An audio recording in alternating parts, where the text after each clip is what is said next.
Hello. Look, you're here, I'm here. Ah, and I have a book. Isn't that convenient? This is Lair of Dreams. I can barely hold this thing, it's so heavy. It also doubles as an upper body workout because I'm looking out for you, okay? Got you in mind. I'm going to read a section from this book. This book is filled with spooky things because I'm a little creepy and because I love horror. And so I'm going to read a section that is actually comes in the middle of the book. You can see it's the middle of the book. And it's called Dreams Were Everywhere. The dreams were everywhere. From the moment the people took their first breaths, they exhaled want until the air was thick with yearning. Jericho dreamed of Evie. Firecrackers exploded in the sky above her. The ragged light gave her face an angel's glow and framed the outline of her body beneath her flimsy chemise. Her lips were an invitation, and Jericho moaned her name in his sleep. Sam dreamed that he was a child walking with his mother, his hand in hers, safe and loved.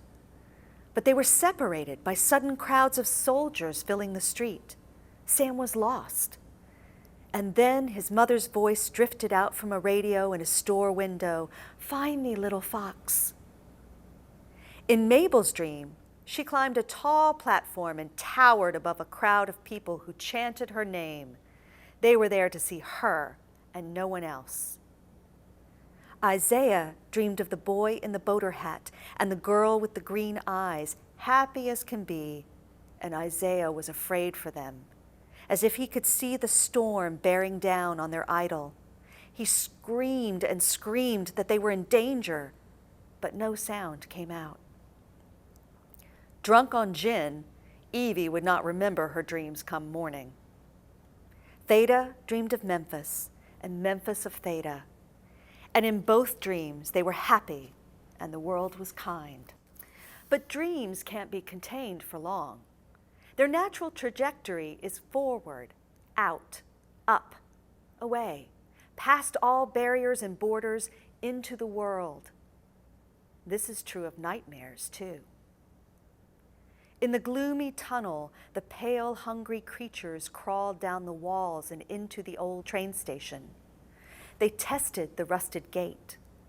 When it opened, they sniffed at the damp air, breathing in the intoxicating fumes from so much want, tasting it on their tongues, pushing out farther, crawling into the city's sewers and into the miles of subway tunnels, hiding in the archways when the trains rumbled past. They loitered in the shadows on the edges of the stations where they could watch the bright lights of the people so full of yearning. Dreams, they murmured, ravenous. In substation number 11, beneath Park Row, the rotary converters shuddered to a halt, flummoxing the two men on duty. They thumped the dials on their control panels, but the dials didn't respond. "I'll go, Willard," said the more junior of the two, whose name was Stan. He grabbed a wrench from the tool board and, flashlight in hand, made his way along a futuristic corridor of humming pipes and tubes, taking the staircase down into the rotary converter room, that marvel of modern engineering, now dark and silent. Flipping the switches on the wall did nothing. Stan's flashlight beam swept over the hulking converters. In the dark, they were like the rounded backs of sleeping metal giants. On the far side of the room, light pulsed behind one of them. A downed wire, perhaps, or a small electrical fire trying to spark? Stan approached cautiously. He stopped when he heard the sound, a syrupy growl made deep in the throat. The growl shifted into a quick, low-pitched shriek that chilled Stan to the bone. "Who's there?" he barked, gripping the wrench tight. It was quiet for a moment, so quiet that Stan could hear only his own breathing, which was amplified by the cavernous room. And then, without warning, the scream exploded like a storm front. It sounded as if it were being torn note by note from the throats of 100 damned souls.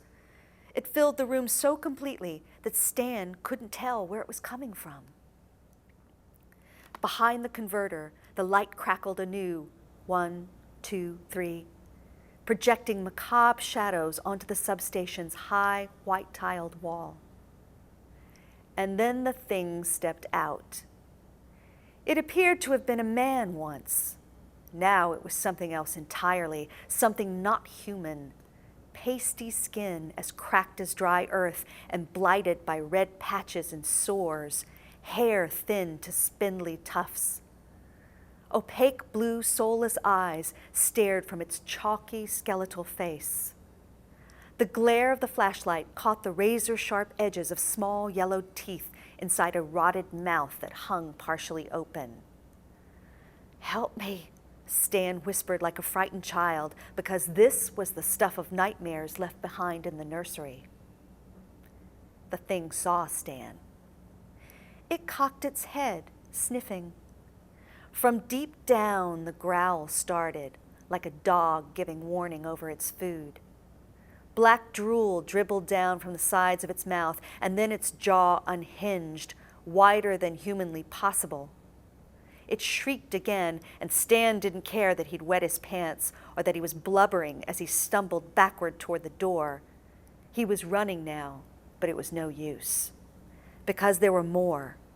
Quick as beetles, they scuttled around the room, and there was nothing, no wrench, no flashlight, no reason that could save him as the bright things closed in.